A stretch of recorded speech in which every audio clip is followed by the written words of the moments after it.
मैं डॉक्टर उर्मिला शर्मा सह आचार्य MSJ college Bharatpur. मैं आज घनानंद के एक पद की व्याख्या कराने जा रही हूँ। यह BA द्वितीय वर्ष के प्रथम प्रश्न पत्र में लगा हुआ है। यह पद इस प्रकार है। हीन भये जल मीन अधीन, कहा कछु मोह अकुलान समाने। नीर सनेही को लाए कलंक, निराश व कायर त्यागत प्राणे। प्रीत की रीत से क्यों समझे जड़, मीत के पान परे को प्रमाणे। या मन की जो दशा घन आनंद, जीव की जीवन जान ही जाने। प्रस्तुत पद्यावतरण में कवि घनानंद अपने अलौकिक प्रेम की तुलना मछली के प्रेम से करते हुए अपने प्रेम को श्रेष्ठ बताते हैं। घनानंद कवि कहते हैं कि हीन भये जल मीन अधीन, कहा कछु मोह अकुलान समाने। तात्पर्य है कि जल से हीन यानी अलग होने पर मछली तड़पते हुए मरने को विवश हो जाती है।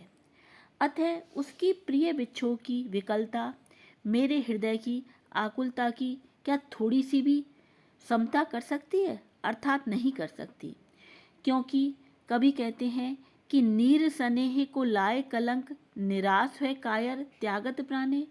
यानी मछली अपने प्रेमी जल को कलंक लगाकर प्राण त्याग देती है।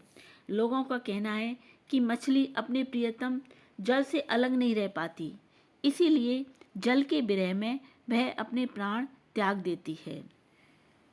मछली कायर की तरह प्राण त्याग देती है, जबकि उसे संसार के कष्टों को सहन करना चाहिए।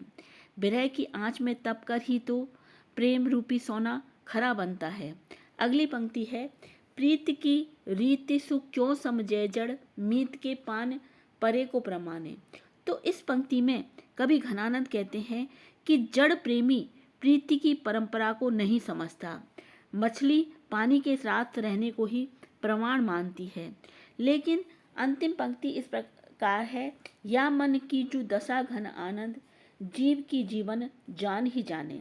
यानी कवि घनानंद कहते हैं कि मछली की पीड़ा को जड़ जल नहीं समझ पाता, लेकिन मेरा प्रियतम कृष्ण जो मेरे प्राणों के भी प्राण है, मेरी विरह वेदना को भली भांति समझ सकते हैं। इस प्रकार से व्याख्या तो यही समाप्त होती है। अब मैं इसके विशेष बिंदु समझाती हूँ। घनानंद कवि के अनुसार उनके प्रेम की तुलना मीन के प्रेम से इसलिए और भी नहीं की जा सकती, क्योंकि उनका प्रिय जड़ ना होकर चेतन है और वे स्वयं वियोग की पीड़ा सहन करने में समर्थ हैं। जड़ को ना सही चेतन को प्रभावित किया जा सकता है, फिर दोनों के स्नेह में समानता कैसे हो सकती है?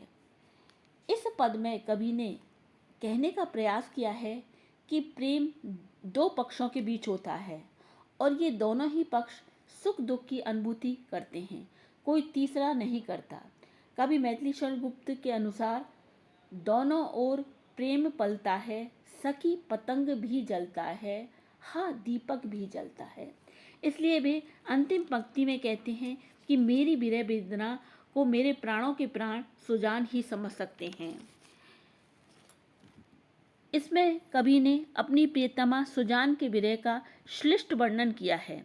श्री कृष्ण को ही सुजान मानकर इसमें कवि की प्रेमा भक्ति सामने आई है।